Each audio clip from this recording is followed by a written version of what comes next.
Mom called me the most useless child. Everyone went silent when I replied, then stop asking me for money.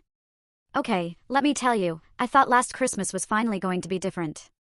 I was ready to celebrate, to share the biggest news of my life with my family, finally feel like I belonged. But instead, my own mother's words cut me so deep, it forced me to unleash a truth that didn't just shatter our family dinner, it changed my entire life forever. And honestly, it was probably the best damn thing that ever happened to me. Before I dive into that explosive Christmas evening, you need to understand something about my family. My name's Linda, I'm 32, and for as long as I can remember, being the middle child meant being invisible. My older brother, Michael? Oh, he was the golden boy, the one who could do no wrong in my mom, Patricia's, eyes. He's a doctor now, and she never lets anyone forget it. Then there's my younger sister, Karen, the precious little princess who got away with absolutely everything and grew up to be a successful lawyer. And me? I was just Linda, stuck right in the middle, constantly trying to figure out how to earn even a fraction of the attention and love they seemed to get so effortlessly. From the time I was old enough to understand our family dynamics, I knew I had to work twice as hard for half the recognition. Michael would bring home B's, and he'd be showered with praise. Me? I had to maintain straight A's just to get a single nod of acknowledgement. Karen would throw tantrums and break things, and it was cute, she was just expressing herself. But if I so much as raised my voice, I was being disrespectful and needed an attitude adjustment. I remember spending countless hours in high school working part-time jobs, tutoring younger kids, not because we needed the money, but because I thought if I could contribute financially, maybe my parents would finally see my value. I saved every penny to buy my mom flowers for Mother's Day, jewelry for her birthday, thoughtful Christmas gifts that I'd spend weeks picking out. Meanwhile, Michael and Karen would grab something last minute from the mall, and somehow, their gifts were always the ones that got the biggest smiles and the longest, warmest hugs. College was supposed to be my fresh start, my chance to prove myself in a field I was passionate about. I chose marketing because I loved the creativity, the strategy, the way you could tell a story that connected with people. But when I told my family my major, my mother's face fell as if I just announced I was dropping out entirely. Marketing, she said, her voice dripping with disappointment. That's not a real career, Linda. That's just playing with pretty pictures and slogans. Why can't you be more like Michael and choose something that actually helps people? Or like Karen, something that requires real intelligence and makes a difference in the world? Those words stung more than I ever let on at the time. But I pushed through, graduated with honors, and landed my first job at a small marketing firm downtown. I worked my way up slowly, taking on extra projects, staying late, coming in early, proving myself over and over again. Every small victory, every client I landed, every campaign that succeeded, I'd call home, bursting with excitement to share the news. The conversations always ended the same way, "That's nice, dear. Did I tell you Michael just got published in another medical journal? Or Karen just won another case? She's really making a name for herself." For years, I kept trying. I sent cards for every holiday, called every week, remembered birthdays and anniversaries. When my parents moved into their new house when I was 26, I spent my entire vacation painting walls and organizing boxes, while my siblings were too busy with their important careers to lift a finger. I dog-sat their German Shepherd whenever they went out of town, even though I'm allergic and would spend the entire weekend sneezing and taking antihistamines. Then, last spring, when my dad, Robert, had emergency gallbladder surgery, I was the one who took time off work to drive him to appointments and sit with my mom in the waiting room for 6 hours. Michael was in surgery himself that day, and Karen was in court. But somehow, I was the one who got lectured later about how I should have called them both with updates more frequently. The worst part wasn't even the lack of recognition. It was the constant comparison. The way every conversation somehow circled back to how much more successful, more attractive, more accomplished my siblings were. Family dinners became exercises in endurance. Sitting there, listening to endless praise for achievements that, honestly, weren't any more impressive than my own, but were treated like Nobel Prize wins because they came from the golden children. But this past fall, things in my life finally started clicking into place. David and I had been dating for 2 years, and he proposed during a weekend trip to the mountains in October. The ring was simple but perfect, and more importantly, he saw me in a way my family never had. He celebrated my wins at work, encouraged my creative projects, and never once made me feel like I had to compete for his attention or approval. Around the same time, my company promoted me to senior marketing coordinator, which came with a significant salary increase and the opportunity to lead my own team. It was everything I'd been working toward. And for the first time in my adult life, I felt genuinely proud of what I'd accomplished. I couldn't wait to share both pieces of news with my family at Christmas, thinking that maybe, just maybe, this time would be different. Christmas morning started the way it always did at my childhood home on Maple Street. The house was decorated exactly the same way it had been for the past 20 years, white lights on the evergreen tree, red and gold ornaments my mother had collected, the same angel topper since I was 5. The smell of cinnamon rolls and coffee filled the air, and Christmas music played softly from the old stereo. I arrived around 10 a.m., my arms full of carefully wrapped presents and my heart full of nervous excitement. David was spending Christmas with his own family in Portland, but we'd planned to celebrate together when he got back. I'd been carrying my engagement ring in my purse for 2 months, wanting to announce it in person rather than over the phone. My dad greeted me at the door with one of his warm bear hugs. Robert has always been the more emotionally available parent, the one who remembered to ask about my job and actually listened to the answers. "There's my marketing genius," he said, taking the presents from my arms. "How's the new position treating you?" I lit up. "Actually, Dad, I have some really exciting news to share with everyone." "Oh, yeah? Can't wait to hear it, sweetheart." Just then, my mom appeared in the doorway, wearing the red cashmere sweater I'd bought her for her birthday last year. She looked me up and down with that expression I knew so well, the one that somehow managed to find fault before I'd even said hello. "Linda, what on earth are you wearing? That green dress makes you look washed out. Didn't I tell you that color doesn't work with your complexion? And your hair looks like you just rolled out of bed." "Merry Christmas to you too, Mom," I said, forcing a smile. "I actually spent an hour on my hair this morning." "Well, you should have spent 2, she replied, turning back toward the kitchen. "Karen looks absolutely stunning in her new navy suit. You should ask her where she shops." My sister Karen was already in the living room, looking indeed gorgeous in a tailored navy outfit that probably cost more than my monthly rent. She worked for a prestigious law firm downtown and had the wardrobe to match. Michael was sitting on the couch in his expensive watch and designer sweater, scrolling through his phone, checking messages from the hospital. "Look who finally decided to show up," Karen said with a smirk. "We've been waiting to start presents." "I'm literally 5 minutes late because I stopped to get gas," I replied, but nobody seemed to be listening. The gift exchange went exactly as I'd expected. Michael gave everyone gift cards he'd obviously picked up at the last minute, but they were expensive ones from high-end stores, so Mom gushed about how thoughtful and generous he was. Karen had bought our parents a weekend getaway to some fancy spa resort, which earned her 20 minutes of praise and excited planning conversations. I'd spent weeks picking out personalized gifts for everyone, a vintage medical textbook for Michael related to his specialty, a beautiful leather briefcase for Karen with her initials engraved, and a custom photo album for my parents filled with family pictures from the past decade that I digitized and printed myself. "Oh, how nice," my mother said, flipping through the photo album quickly. "This must have taken you some time." "I spent about 40 hours on it," I said. "I had to scan all the old photos and restore some of the damaged ones, then design the layouts." "Isn't that sweet, dear? Michael, show everyone that new watch your colleague gave you." And just like that, the conversation moved on. My dad squeezed my shoulder and whispered, "This is beautiful, Linda." "Thank you." But the moment had already passed. As the morning turned into afternoon, more family members arrived, my aunts Susan and Uncle Frank, my cousins Janet and Robert Jr., and my grandmother Eleanor. The house filled with laughter and conversation, and I found myself gravitating toward the kitchen, helping my mother with dinner preparations, like I always did. "The turkey needs to come out in 20 minutes, she instructed, not looking up from the potato she was mashing. "And someone needs to set the table." "Where's Karen?" "She's in the living room talking to Grandma Eleanor." "Well, she shouldn't have to worry about kitchen work. She works so hard during the week." I bit my tongue. I worked just as hard during the week, but somehow that never seemed to factor into these calculations. As dinner time approached, I felt my nerves building. I'd planned to make my announcement during dessert, when everyone would be relaxed and in a good mood. I kept touching the ring box in my purse, reminding myself that this was good news, happy news, the kind of news that should bring families together. But as I watched my mother light up every time Michael mentioned his latest case or Karen talked about her recent court victory, I started to wonder if I was setting myself up for disappointment once again. Dinner was served at 3 o'clock sharp, just like every Christmas for as long as I could remember. The dining room table was set with my mother's finest china, the same pattern she'd been using for special occasions since I was a child. Grandma Eleanor sat at one end, my father at the other, and the rest of us filled in the sides, according to an unspoken hierarchy that somehow always put me between my youngest cousin and the empty chair where my grandfather used to sit. The conversation flowed easily around topics I'd heard 100 times before: Michael's new medical practice that was expanding faster than he'd anticipated, Karen's recent promotion to junior partner at her law firm, my cousin Janet's wedding planning for next summer.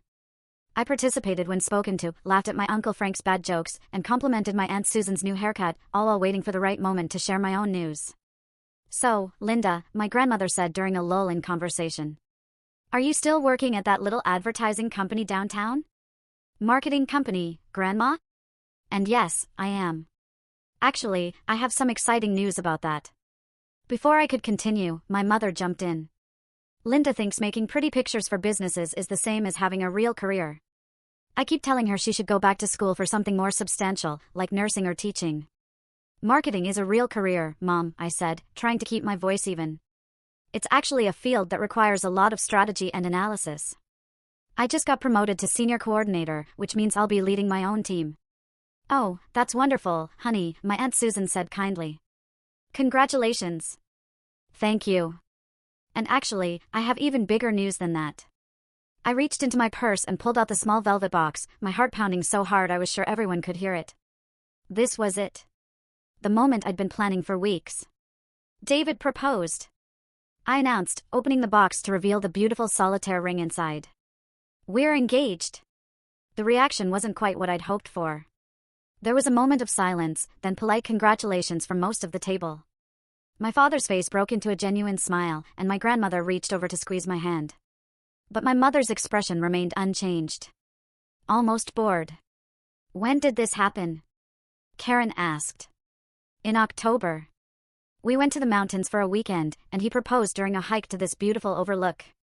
It was perfect. October, my mother said, her voice sharp. You've been engaged for 2 months and you're just telling us now? I wanted to tell you in person, as a family. Well, that's just typical of you, Linda. Always so secretive, always keeping things to yourself. No wonder we never know what's going on in your life. I felt the familiar sting of criticism disguised as concern. I'm not secretive, Mom. I call every week. I just wanted this to be special. What does David do again? Michael asked, though I'd told him at least 3 times in previous conversations. He's a high school English teacher. A teacher, my mother repeated the word, dripping with disappointment. Well, I suppose that's stable employment at least. The way she said it made it clear what she was thinking, * not impressive enough. Not successful enough. Not good enough for her daughter, * never mind that David was kind, intelligent, funny, and treated me like I was the most important person in his world. He's a wonderful man, my grandmother said firmly. When do we get to meet him properly? Soon, I hope. He's with his family in Portland for Christmas, but we're planning to have dinner with everyone next month. I hope he knows what he's getting into, Karen said with a laugh that didn't quite reach her eyes. Linda's always been the difficult one in the family. I'm not difficult. I protested. But my mother was already nodding in agreement. Linda has always been challenging, she said, as if I weren't sitting right there. She's never quite figured out how to make things easy on herself, or anyone else. The words hit me like a physical blow, but I tried to shake them off. This was supposed to be a celebration, a happy moment. I couldn't let them ruin it. Well, I think it's wonderful news, my father said, raising his glass of wine. To Linda and David, may you be very happy together. A few people raised their glasses half-heartedly, but the moment felt forced and awkward. The conversation quickly moved on to other topics, and I found myself sitting there with the ring box still in my hands, feeling smaller and more insignificant than ever. As dessert was being served, my mother launched into a detailed account of Michael's latest professional achievements. He'd been featured in a medical journal, invited to speak at a conference in Chicago, and was being considered for a position at the university hospital. Each accomplishment was described in glowing detail, with my mother's pride practically radiating across the table. And Karen, she continued, without missing a beat, just won the biggest case of her career. The settlement was in the 6 figures, and the senior partners are talking about fast-tracking her to full partner. That's amazing, I said, genuinely meaning it. Congratulations, Karen. Thanks, she said, but her attention was already back on her phone. I sat there listening to the praise being heaped on my siblings, waiting for someone to circle back to my engagement or promotion, but it never happened. It was as if I'd never spoken, as if my news didn't matter enough to warrant more than a few seconds of attention. That's when my mother looked directly at me and said the words that would change everything between us forever. You know, Linda, I've been thinking about this engagement of yours, and I have to be honest. I'm worried about David. I mean, what kind of man proposes to you? The table went quiet. Even my cousins looked up from their phones. What do you mean? I asked, though I was afraid I already knew. Well, let's be realistic here. You're 32. You work in a job that barely pays the bills. You live in that tiny apartment, and you've never really accomplished anything significant. You're the most useless child we have. I just hope David realizes what he's signing up for before it's too late. The silence that followed was deafening. I could feel every pair of eyes at the table staring at me, waiting to see how I would react. My Aunt Susan looked horrified. My father was shaking his head in disbelief. Even Michael and Karen seemed shocked by the cruelty of the comment. But for the first time in my life, instead of shrinking back and taking it, instead of making excuses or trying to laugh it off, I felt something different rising up inside me. It was anger, yes, but more than that, it was clarity. It was 32 years of suppressed frustration and hurt, finally finding its voice. I stood up slowly, my hands trembling with emotion, and looked my mother directly in the eyes. "Then stop calling me when you need money," I said, my voice steady and clear. Her face fell. The silence that followed my words was so complete that I could hear the grandfather clock ticking in the hallway and the distant sound of Christmas music still playing in the living room. My mother's face went from confident superiority to something I'd never seen before, genuine shock mixed with what looked like panic. "What are you talking about?" she asked, but her voice had lost all its earlier authority. "I'm talking about the $1,500 I've been sending you every month for the past 2 years to cover your car payments because Dad's business was struggling," I stated, my voice gaining strength.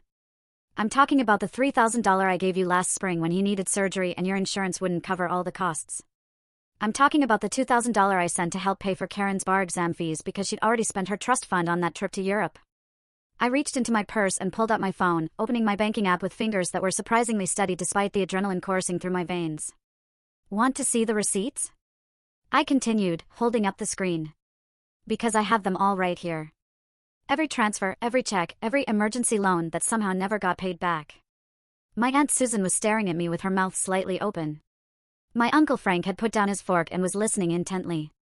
My grandmother was nodding slowly, as if pieces of a puzzle were finally clicking into place. "Linda," my father started, but I wasn't finished. "Remember last Christmas when Michael's student loans went into default because his new practice wasn't bringing in enough money yet? Who do you think paid those off?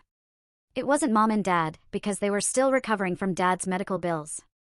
It was me. For $1,000 that I'd been saving for a down payment on a house." Michael's face had gone pale. "Linda, I didn't know." "Of course, you didn't know. Because Mom made me promise not to tell anyone. She said it would embarrass you, and that I should just consider it my contribution to the family." "My contribution? As if I haven't been contributing my entire adult life." I turned back to my mother, who was opening and closing her mouth like she was trying to find words that wouldn't come. "You want to know what kind of man proposes to someone like me? The kind who sees that I've been single-handedly keeping this family financially afloat while working my supposedly meaningless job and living in my supposedly pathetic apartment. The kind who recognizes that maybe, just maybe, I've been sacrificing my own financial security and dreams to take care of everyone else." "I never asked you to," my mother began weakly. "You absolutely did ask. You called me crying about the car payments.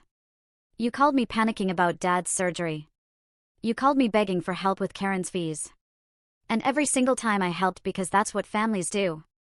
But apparently, that's what the useless child does while the successful ones get all the credit and none of the responsibility." Karen finally spoke up, her voice small. "I didn't know you paid for my bar exam. Because I wasn't supposed to tell you. Just like I wasn't supposed to tell anyone about the money I've been lending Mom and Dad, or the payment I made on Michael's loans, or the countless other times I've bailed this family out of financial trouble." I opened my banking app and started reading actual numbers and dates. September 15, 2022, $1,500 to Patricia Walsh for car payment. October 3, $1,500 to Patricia Walsh for car payment. November 7, $2,000 to Robert Walsh for medical expenses. December 19, $1,500 to Patricia Walsh for car payment. My father was staring at my mother with an expression I'd never seen before. "Patricia, is this true?" "It's not what it sounds like," she said quickly. "Linda was just helping out temporarily while we got back on our feet." "Temporarily?" I laughed, but there was no humor in it. "It's been 2 years, Mom. 2 years of monthly payments. 2 years of me prioritizing your financial stability over my own. 2 years of me living paycheck to paycheck while you drove around in a car I was paying for, complaining about how unsuccessful your useless daughter is." My grandmother reached across the table and grabbed my hand. "Honey, why didn't you tell any of us about this?" "Because I thought if I could just help enough, if I could just prove my value to this family in some way, maybe I'd finally earn the love and respect that Michael and Karen seem to get for free. I thought if I could be useful, even if it was just financially, maybe Mom would stop looking at me like I was a disappointment." The tears I'd been holding back for years were finally coming. But they weren't tears of sadness anymore. They were tears of release, of finally speaking a truth I'd been carrying alone for so long. You want to know what David sees in me? I continued, my voice growing stronger. He sees someone who's been working 2 jobs to support her family while they belittle her career. He sees someone who's been giving up her own dreams and financial goals to make sure everyone else in her family is okay. He sees someone who's been the real backbone of this family while being treated like she's worthless. Michael was shaking his head. Linda, I had no idea. If I'd known you were the one who paid off my loans, You'd what? You'd have treated me with basic respect? You'd have defended me when Mom made her snide comments? Because that's all I ever wanted. Not gratitude, not praise, just basic human decency. I turned to Karen, who was staring down at her plate. And you? Do you have any idea how many times I've covered for you? Not just financially, but in every other way? When you were too hungover to help Mom move, who do you think spent her weekend packing boxes? When you were too busy to visit Dad in the hospital, who do you think sat with him for hours? Linda, my father said quietly. I'm so sorry. I had no idea your mother was asking you for money because she made me promise not to tell you. She said it would hurt your pride and that you were the most financially stable one. It was your responsibility to help. Funny how I went from being the most useless to the most financially stable depending on what she needed from me. My mother finally found her voice again. You're being dramatic, Linda. Families help each other. That's what we do. No, Mom. What families do is support each other emotionally and treat each other with respect. What you do is take my money while telling everyone how worthless I am. What you do is use me as a financial safety net while treating me like an embarrassment. I stood up and pushed my chair back from the table. Well, congratulations. You're about to find out exactly how useless I really am, because as of today, the bank of Linda is permanently closed. The aftermath of my revelation was immediate and chaotic. As soon as I announced that I was done being the family's financial safety net, multiple conversations erupted around the table simultaneously. My Aunt Susan was demanding to know how long this had been going on. My Uncle Frank was asking my father if he knew about the money. My grandmother was looking at my mother with an expression of deep disappointment. Linda, wait, my mother said, standing up as I gathered my purse and coat. Let's talk about this privately. There's no need to air our family business in front of everyone. Our family business? I turned back to face her. You mean the family business where you humiliate me in front of these same people every chance you get? The family business where you announce to everyone that I'm the most useless child you have? I think they're entitled to know the truth about how this family really operates. You're being vindictive, she accused, but her voice was shaking. I'm being honest. For the first time in my adult life, I'm being completely honest about what's been happening in this family. And if that makes you uncomfortable, maybe you should ask yourself why. My cousin Janet spoke up from across the table. Linda, are you serious about the money? You've really been supporting them financially? Dead serious. I can show you bank statements going back years if you want proof. My father was staring at my mother with a mixture of confusion and anger. Patricia, we need to talk, right now. Not in front of everyone, she hissed. Why not? You had no problem discussing Linda's failures in front of everyone. You had no problem announcing to the entire table that she's useless. So why is it suddenly inappropriate to discuss the truth? Michael finally spoke up, his voice quiet. Linda, about my student loans. I genuinely didn't know. I thought Mom and Dad had helped me out. I know you didn't know, I said, and I meant it. None of you knew because I was specifically told not to tell you. But Michael, can I ask you something? In all the years we've been adults, have you ever once asked me if I needed help with anything? Have you ever inquired about my finances, my career struggles, my personal life beyond the bare minimum? He was quiet for a long moment. No, he finally admitted. I guess I assumed you were doing fine. You assumed I was doing fine because it was easier than actually paying attention to my life. Just like it was easier for Karen to assume someone else would handle the family emergencies, and easier for Mom to assume I'd always be there to bail everyone out while she criticized everything about me. Karen finally looked up from her plate. I don't understand why you didn't just say no if you didn't want to help. Because I did want to help. I exclaimed. I wanted to help because I loved this family, despite everything. I wanted to help because I thought maybe if I proved my value in some tangible way, I'd finally be treated like I mattered. But I see now that no amount of financial support was ever going to change how you all see me. My grandmother cleared her throat, and the room went quiet. When Eleanor Walsh spoke, people listened. She'd been the matriarch of our family for as long as I could remember, and her opinion carried weight with everyone. Patricia, she said, her voice stern in a way I rarely heard. I am deeply disappointed in you. This young woman has been sacrificing her own financial security to help this family, and you've been treating her like she's worthless. That's not just ungrateful, it's cruel.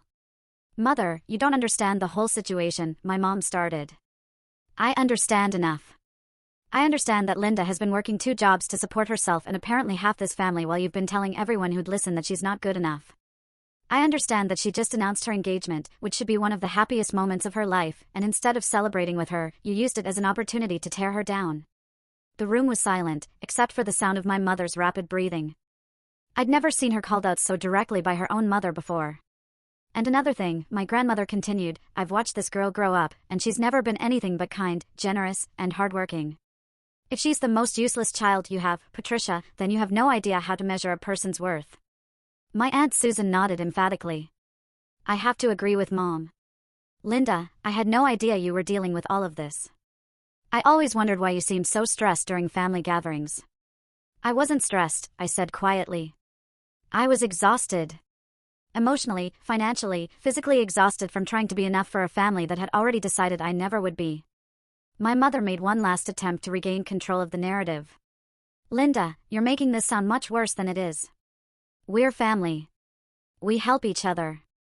And I never said you were worthless. You said I was the most useless child you have. In front of everyone. After I just told you I was engaged. What exactly would you call that? She opened her mouth, but no words came out. You know what, Mom? It doesn't matter anymore. I'm done trying to earn your approval. I'm done sacrificing my own happiness and financial security for people who don't even see me as a real person. I'm done being the family safety net while being treated like the family disappointment. I walked toward the door, but turned back one more time. My wedding is going to be beautiful. David and I are going to build a wonderful life together. And we're going to do it without the constant criticism and emotional manipulation that I've been accepting as normal for the past 32 years. Anyone who wants to be part of that life with respect and kindness is welcome. Anyone who doesn't can keep my phone number for emergencies, but don't expect me to answer. And with that, I walked out of my childhood home, leaving behind a table full of shocked faces and a mother who was finally experiencing what it felt like to be the one left speechless. The week following Christmas was unlike anything I'd ever experienced. My phone started ringing before I even made it home that evening, and it didn't stop for days. But for the first time in my adult life, I wasn't answering every call immediately. I wasn't dropping everything to manage other people's emotions or solve their problems. David had flown back from Portland 2 days early when I called him crying from my car in my parents' driveway. He found me sitting on my couch at 11 o'clock that night, still in my Christmas dress, staring at my phone as it buzzed with incoming calls and text messages. I can't believe I actually did that, I kept saying. I can't believe I finally said all of that out loud. I can, he said, pulling me close. I've been waiting for you to stand up to them for 2 years. I just didn't want to push because I knew you had to get there on your own. But what if I was wrong? What if I was too harsh? Linda, he said gently. You've been paying your mother's car payment for 2 years while she told people you were useless. There's no universe in which you were too harsh. The messages started pouring in that night and continued for days. My father called first, his voice heavy with what sounded like genuine regret. Linda, honey, I had no idea your mother was asking you for money. I'm so sorry. If I'd known. Dad, it's not just about the money. It's about the way she's treated me my entire life. The money was just the final straw. I know, sweetheart. I've been thinking a lot about that since you left. And you're right. I should have stood up for you more over the years. I should have said something when she made those comments. It was the first real apology I'd ever received from anyone in my family, and it meant more than I could express. Michael called the next day. Linda, I feel terrible about the loan situation. I want to pay you back. It's not about paying me back, Michael. It's about the fact that for all these years, you've been perfectly happy to assume that someone else would handle family problems while you focused on your career. You never once asked if I needed help or support. You're right, he said quietly. I guess I always saw you as the strong one, the one who had everything figured out. I was the one who couldn't say no. There's a difference. Karen took 3 days to call, and when she did, she was defensive. I don't understand why you're being so dramatic about this, Linda. Families help each other out. It's not like anyone forced you to give us money. Karen, do you remember what you said to me at dinner? You said I was the difficult one in the family. Do you have any idea how that felt coming right after Mom called me useless? I was just joking around. It wasn't a joke to me. It never is. Do you realize that between you and Michael, I can't remember the last time either of you said something genuinely kind about me? The last time you supported me or celebrated something good happening in my life? She was quiet for a long moment. I guess I never thought about it that way. That's the problem. None of you think about it. You take my support for granted while treating me like I'm the burden.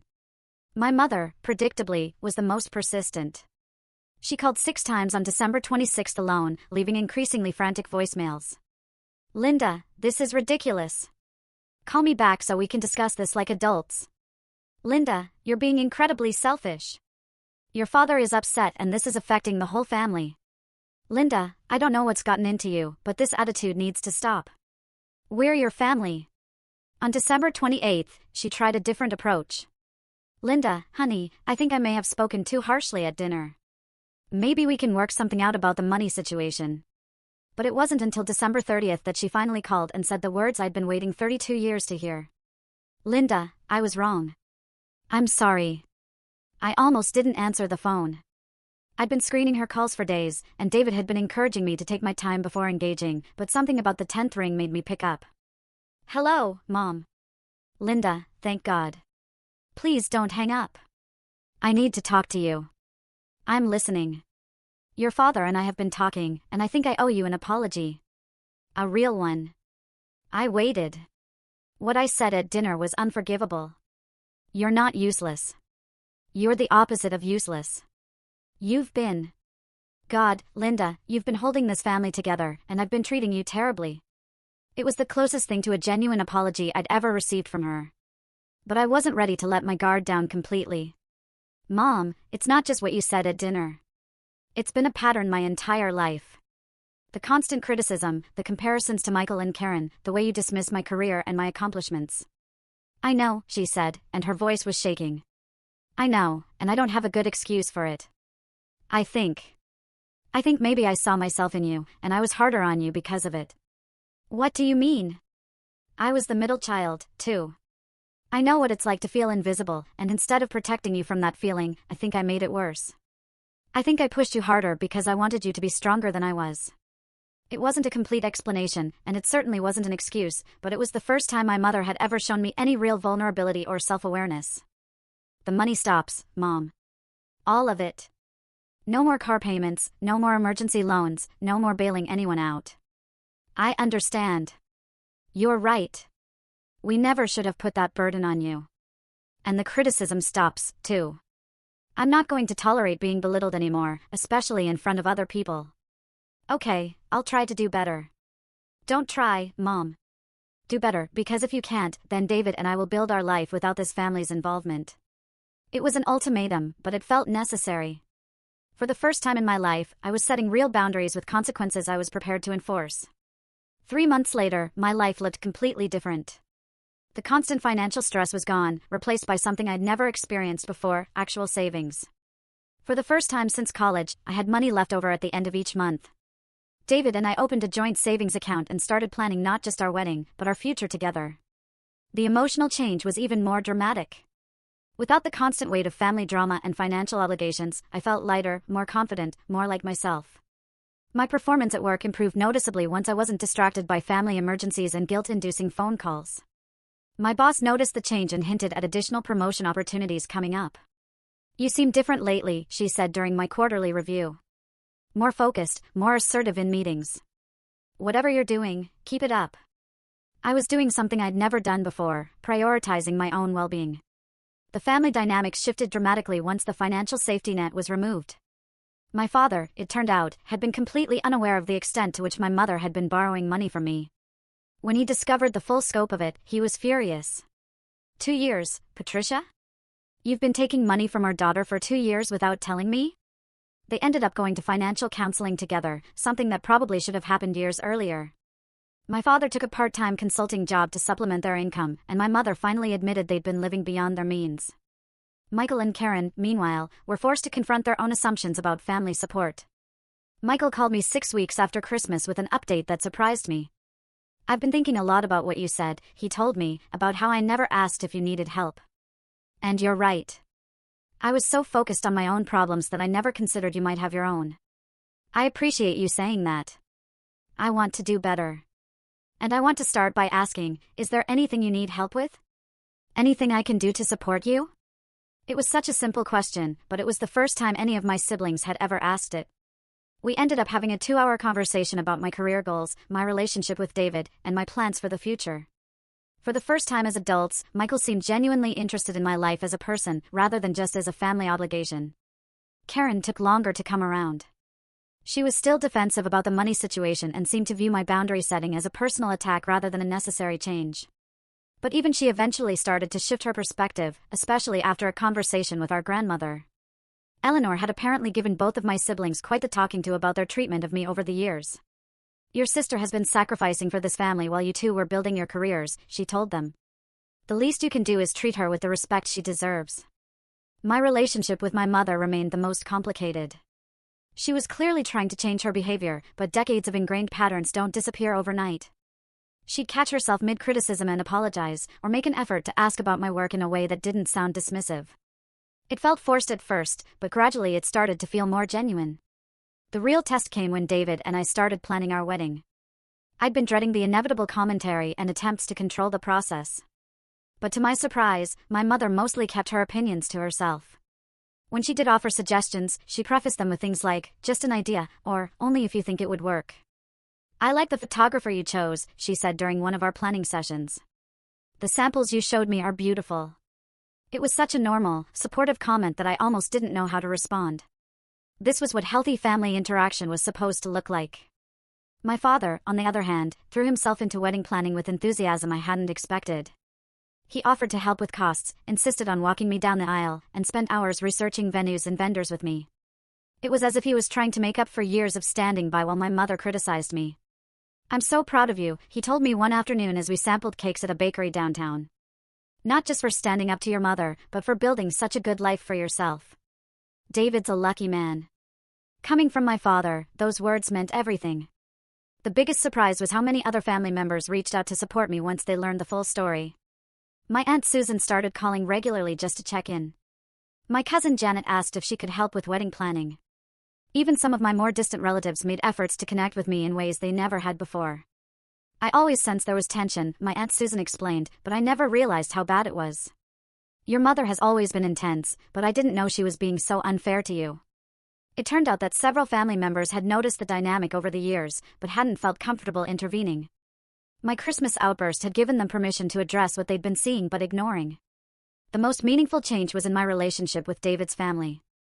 Without the constant drain of my own family's drama, I was able to invest more emotional energy in building relationships with his parents and siblings. They welcomed me with an openness and warmth that I'd never experienced. And for the first time, I understood what healthy family dynamics actually looked like. "Your family is so normal," I told David after a Sunday dinner with his parents where no one criticized anyone, and everyone seemed genuinely happy to be together. "Yours can be too," he said. "It just takes time and boundaries." He was right. Slowly, carefully, with clear expectations and consequences, some of my family relationships were beginning to heal. Not all of them, and not completely, but enough to give me hope that the future could be different from the past. 6 months after that Christmas dinner, David and I were married in a small ceremony at a historic inn about an hour outside the city. The guest list was carefully curated, including only people who had shown genuine support for our relationship and respect for both of us as individuals. My father walked me down the aisle with tears in his eyes. My grandmother sat in the front row, beaming with pride. My mother was there too, dressed beautifully and behaving perfectly. But I could see the effort it was taking her to hold back her usual commentary. Michael and Karen both attended and even seemed genuinely happy for us. But the people who mattered most were the ones who had supported me unconditionally.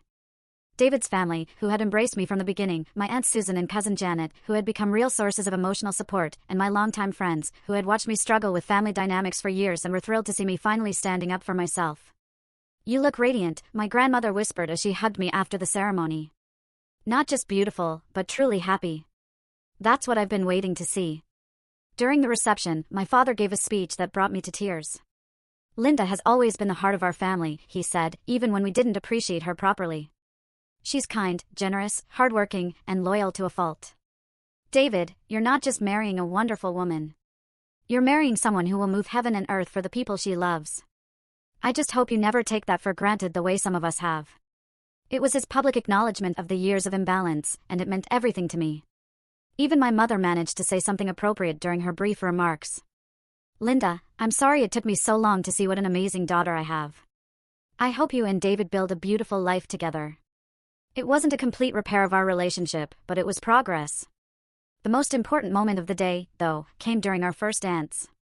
As David and I swayed to music in front of all the people who truly cared about us, I realized that I felt something I'd never felt before at a family gathering, completely, genuinely happy. No regrets? David whispered in my ear. None, I said, and I meant it completely. The months that followed were a revelation. Marriage to David was everything I'd hoped it would be and more. We bought a house together using the money I'd been able to save once I stopped subsidizing my family's lifestyle. We traveled. We entertained friends. We built traditions that were ours alone. My career flourished in ways I'd never imagined possible.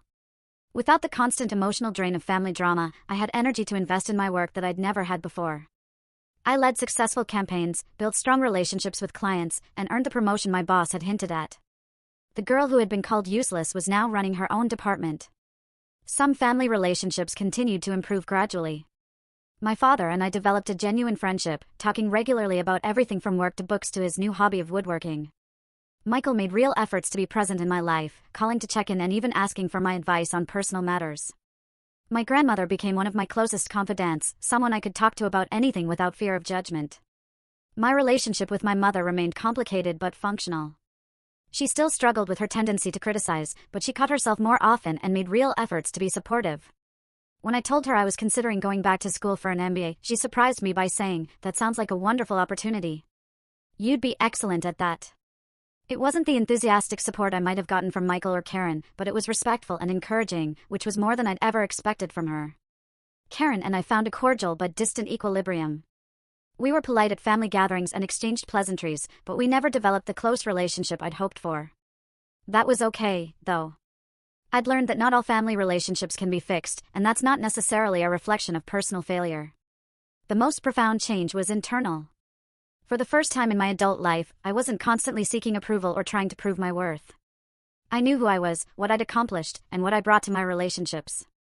David's love and respect had shown me what it felt like to be valued for who I truly was. And I'd learned to value myself the same way. One evening, almost a year after our wedding, David and I were having dinner when my phone rang. It was my mother, which wasn't unusual by then, but something in her voice was different. "Linda, I need to tell you something," she said. "Your father and I were at the grocery store today, and I ran into Mrs. Henderson from down the street. She was asking about you, and I found myself telling her about your promotion and your new house and how proud I am of you. And then I realized, I don't think I've ever actually told you that." "Told me what, Mom?" "That I'm proud of you.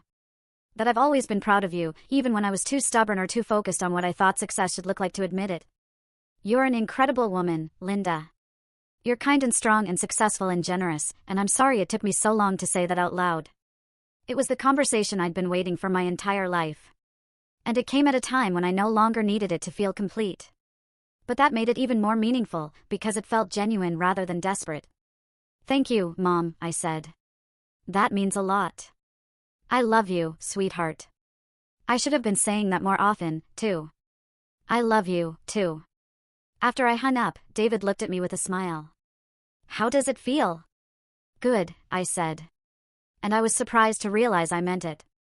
It feels really good. But also, I think I would have been okay either way. And that was the real victory.